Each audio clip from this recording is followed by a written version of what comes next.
Welcome to Microsoft Excel training. It is possible to summarize thousands of rows of data using pivot tables in Microsoft Excel. Pivot tables are a feature we use to find the total values in our tables by taking advantage of the common fields in our tables and placing the data in the rows and columns we want. For example, in this table, we can use pivot tables to find values such as which representative made sales to which company and how much sales he made. It is a very complicated subject. Pivot tables are a subject that is widely used in Excel and is also used extensively in the business world. In order to create a pivot table, each column in our table must first have a title. We need to pay attention to this, friends. We have all stun headers in the table and the values did not contain the same values as possible. So if this is a name or this is a representative, it must always be a representative. We have conditions such as if this is a company, it must always have a company name. To create a pivot table without selecting any field, I click inside the table once and click on the pivot table option on the Insert tab. Here we can create the pivot table from a specific range or from an external data source, that is, an SQL connection. Or if there is a model we added, a data model, or a table we added to the data model, it is possible to create a summary table from there. We can create summary tables on a new page or on any page we want. In other words, we can create the Excel summary table by opening a new Excel page, or we can create it on the page we choose. If we are going to create a summary table by creating a connection from more than one table, we can create more than one summary or a single table from more than one table by clicking Add this data to the data model. For now, without doing any of these, click New Worksheet and click OK to see a new page. We were on page 1. He opened a new page for us called Sheet 1, and on the other hand, our areas are large. PivotTable Fields. If you pay attention to the headings of our summary table fields, Friends table, we can now make combinations as we wish by clicking or dragging. We can determine the options or design of our table from the fields where we will create the pivot table in the area we see on the left side, and from the Analyze or Design sections in the Pivot Table tool option at the top. Now, let's first find out the table we want to create here, which representative made how many sales.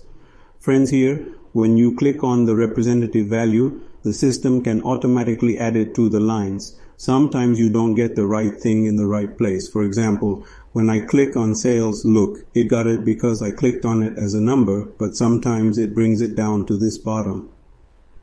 You can do this by clicking, or for example, we have the opportunity to hold the representative expression and click on the arrow on the side and select the values we want from there.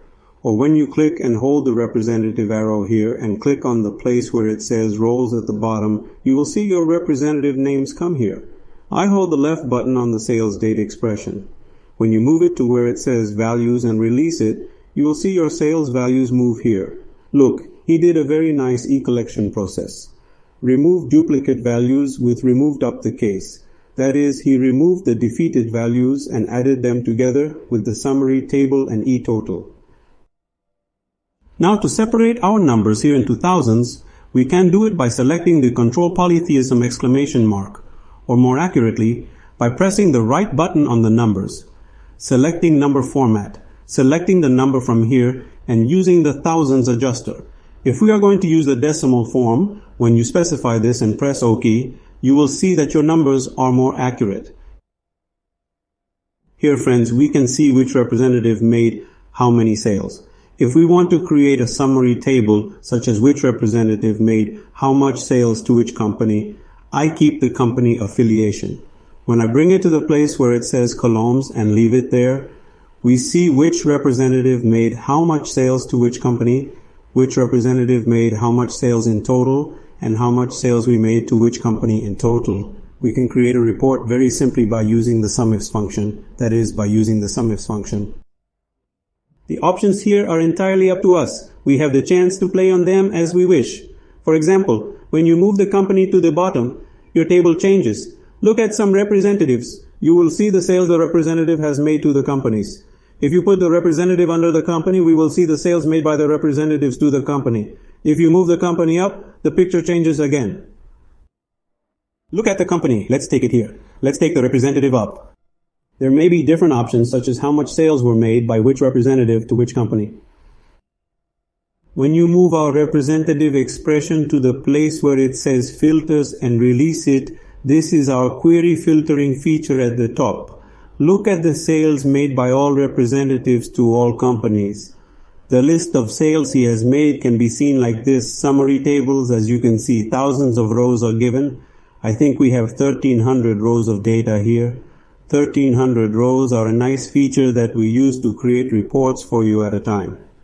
For example, look here. I select the numbers immediately from conditional formatting. Top Batim Ruslan, top time items here. For example, by saying make the 3 highest values green, I can see the highest 3 values like this. That is, when I come from here and select the Nafia pocket knife, look at the 3 highest values of Nafia, or when you come from here and select TCE Yilmaz, for example.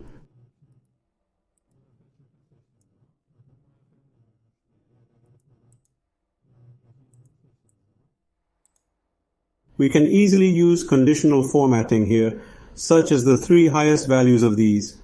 This is how to create a simple summary table. We will see more details of these in the following videos.